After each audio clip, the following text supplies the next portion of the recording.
Hey, it's Dan, and welcome to Unified Gaming. So today guys, we're going to go through and look at the different vendors, what stock are they having, and really answer that question. Are there items that are worth grabbing, or is it absolute trash? As always, these vendors do change week by week, so if you are watching this in the future, things will be different. And this is recorded on the 22nd of March 2025. With that said, the vendors that we're going to go through will be the Golden vendor in the Cyrodiil campaigns, also the Infinite Archive vendor, which changes weekly, as well as the Scholarium and the Telvar vendor. If you are curious as to where to find the Golden vendor, she can be located in every home base. So if you're on DC, you're looking for Northern High Rock. If you're over on AD, you are looking for the Western Elsewhere Gate. And if you're in the Ebonheart Pat, you are looking for the Southern Morrowind Gate. As always, if you want to stay up to date with this series, then do like, do comment, but more importantly, do subscribe to stay up to date. And as always, just a massive thanks to all the people who support on Patreon and YouTube membership to get early access and much more. There's details down below. So for this week, the Golden vendor is selling the following. She has a couple of sets that are pretty worth it if you like heavy attack builds. So the Hatchling shell, this set basically, when you take damage, you get a shield. It's mid at best, okay, so I would skip that one. We then also have a set called Noble Duelist. This is a really good set for PvE. When you deal damage with a light or heavy attack in melee range, you increase your damage by 2,100. This is only against monsters, so that is the only downside. This is a really good heavy attack build, but you have to be very close to them. But it does have a really long buff duration, so you know you can make this work, especially if you're in a group and you're just behind the boss. So this is worth considering. It's not like super OP, but it's a very good heavy attack set nevertheless. We then have another heavy attack set called Undaunted Infiltrator. This is fantastic. This is a really good heavy attack set. I've used this on my heavy attack Sork loads. When using an ability that costs magicka, it increases the damage for your light and heavy attacks and by 16.45. This is one of the stronger ones, but what makes this really nice is the fact that you can use this at range. So you don't have to be next to the boss, and you can literally just heavy attack Wall of Elements, heavy attack Wall of Elements, and then you can just proc the Concussed to get the bonus heavy attack damage from there as well. And yeah, this is a really good set to consider. The only obviously catch is that it is stamina here rather than magicka. So you can just basically stack everything into stamina and still get good heavy attack damage, which I have done. And it gets about 85 to 95k DPS on a trial dummy, which is pretty decent for just how easy it is. We then have Sench's Necklace.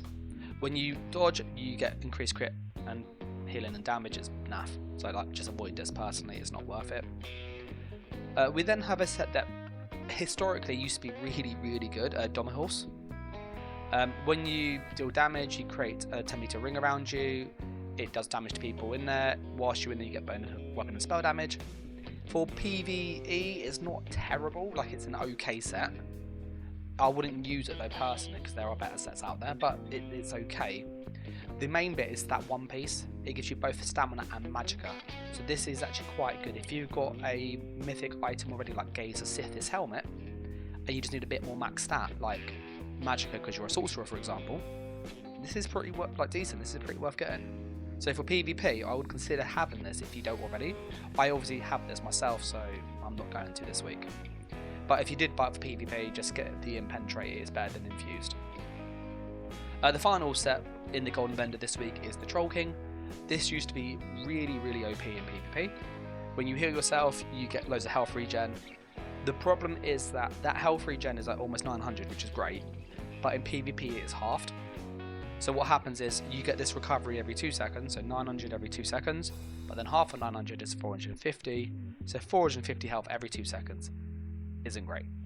It's not worth it. Before, you didn't have that like additional 50% cut, so then you could actually get a good amount of healing out of this. So my advice would be only get this if you're in a medium to larger sized group, so anywhere like 6 to 12 players, because you can then run this and heal or give extra health regen to your allies and boost them. Also note that if they are vampires, this just is completely pointless at that point. So it's more of a group play setting nowadays. PvE wise, you don't really need health regen, so I'd probably skip this in all honesty. So that's the golden vendor for this week. That's what she has. I'm now going to go through and go to the Infinite Archive, who sells some different items. And just with these ones, you will obviously need to have the right currencies. So the Infinite Archive uses Archival Fortunes, which is their own currency. And you can locate this in Apocrypha and over here. Once you get inside, we are looking for the vendor Filer All, and they can be located at the far back of the place. So if you just keep going as far east as you can, pretty much. And once you get there, this vendor will then sell different stock. Note that they do rotate week on week. It's Tuesday to Tuesday. This week they are selling the following. So they have some leads, always worth checking. This lead is for the Stormweaver's Cavert, which it's the Cavert is not that good personally, so I just leave this. It's not worth it. You then have some needs for furnishings, which if you're someone like me who does PvP mainly, just skip this stuff. The other thing that is worth considering is some of the scripts. So they have the script for Brittle. You'll notice that this is 10,000, whereas the Empower is 2,000. That's simply because this character knows this script. So if I know the script on like one of my characters across the account, it is a lot cheaper. So basically it's a fifth of the price normally. Brittle, in my opinion, isn't worth it. You can get this quite easily with just like Wall of Frost, or you can get it from like Elemental Susceptibility. You can get it as quite a simple debuff to get. Empower is only for PvE. Again, it's not really worth it because you're heavy attacking, and if you're using a heavy attack build, you're just going to run Oaken Soul anyway. The Taunt can be useful if you want to make like a tanky skill, but again, it's not really worth it. The Taunt skills are better. And we then have another one which is Fencer's Parry, and this is pretty good actually. You can use this, and if you go to Superstar, if you have the add-on on PC, you can see that on the parry for skills such as Smash, you can get the Fencer's Parry, and it deflects the next attack made against you within 3 seconds. It has a 3-second cooldown. Before, this was like no cooldown, so you could just spam this. It was really OP. They have obviously tuned it a little bit better, but basically it is 100% damage reduction every 3 seconds for one hit. So if you view it like that, it's a pretty good defensive option.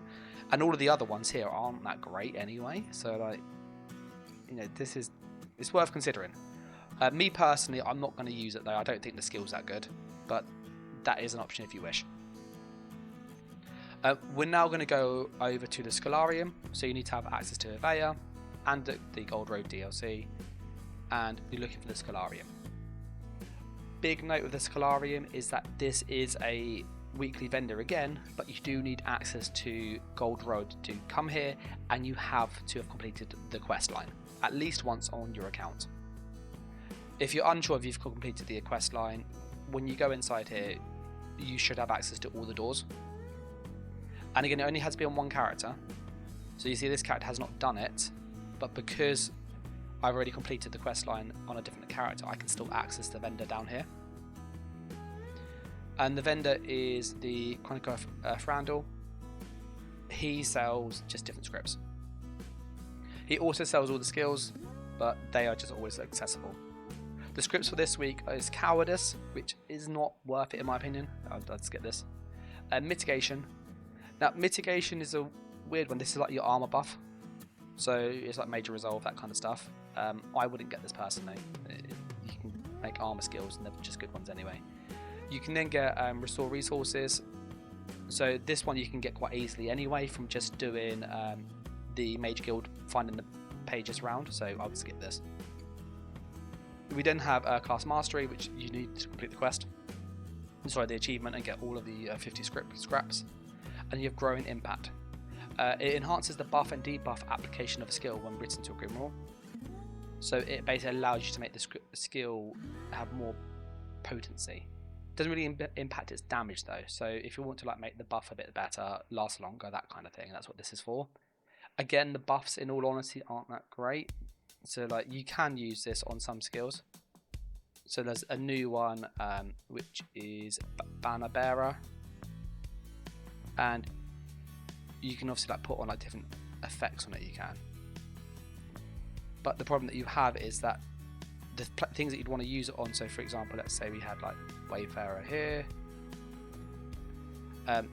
you can't boost these as much as you'd like, and all the other ones, in all honesty, for that script isn't worth it. Like, there's not enough useful buffs. Like the contingency has a few good options again, but the problem that you have is that the things you might want to improve, so for example the resolve, you can't really like improve it massively. It just makes it become an AoE, so it doesn't improve the buff itself, if that makes sense. And that's the problem with this.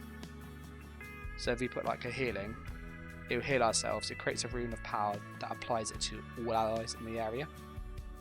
So the issue is that everybody can get this anyway from like Ice Fortress. You can use this for some like sort of dot skills if you wanted. So again, you could go with something like Elemental Explosion, Frost Damage, Lingering Torment. So not that skill, sorry. There's one, I think it's the Shield Throw, but essentially I think it's mainly this one that does it, to be fair. And this one, there's not many that actually use that script, which is why it's a bit like naff. But yeah, that's an option if you wish. I personally would like to skip this. It's just, these aren't worth it. The final place then is the Imperial City. To access this, you have to go into your campaigns, into Imperial City. CP, no CP work, it doesn't matter which one you pick. And then you want to go to your home base regardless of the alliance. And there's also a weekly vendor here who does sell some different scripts that are worth considering. The location is like in different places, so it can be a bit annoying, but you're generally looking for where all the vendors are. So it's normally like the opposite end of the bank, basically. And as you go down, you are looking for the weekly vendor. So you've got your Star Master here, you've got different guards. This is always a bit of a maze, I find, when you come down here. Like, always a little bit annoying to try and find what you want. So this is the General Merchant. That's the Armourer. That's another Armour. That's another Telvar Merchant. That's the Collectibles Merchant. That's just some NPCs. So you can see there's like lots of NPCs. It's a little bit awkward to find who you're looking for. But what you want to do is, you'll know it when you go into the options. One of the vendors will be selling a range of different stuff.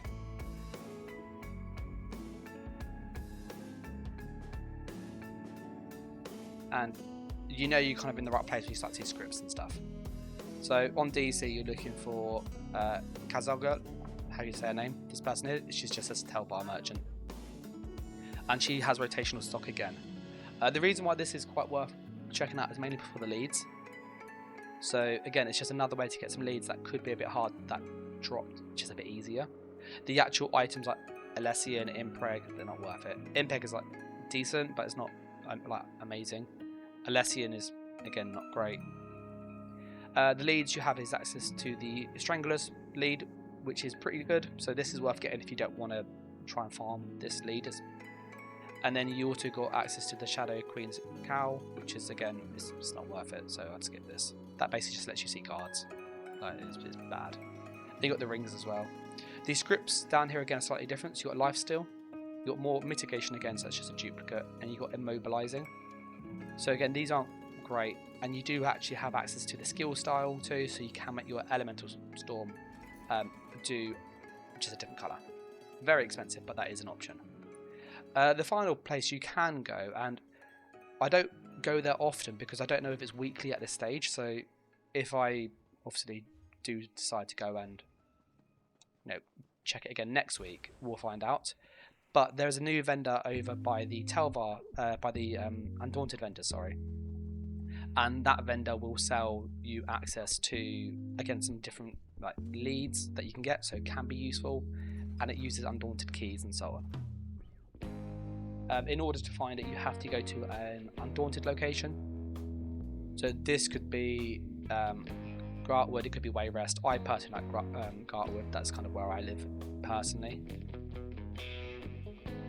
And then once you're down there, we are going down to the vendors to go and buy, obviously, what they're selling, or review it per se.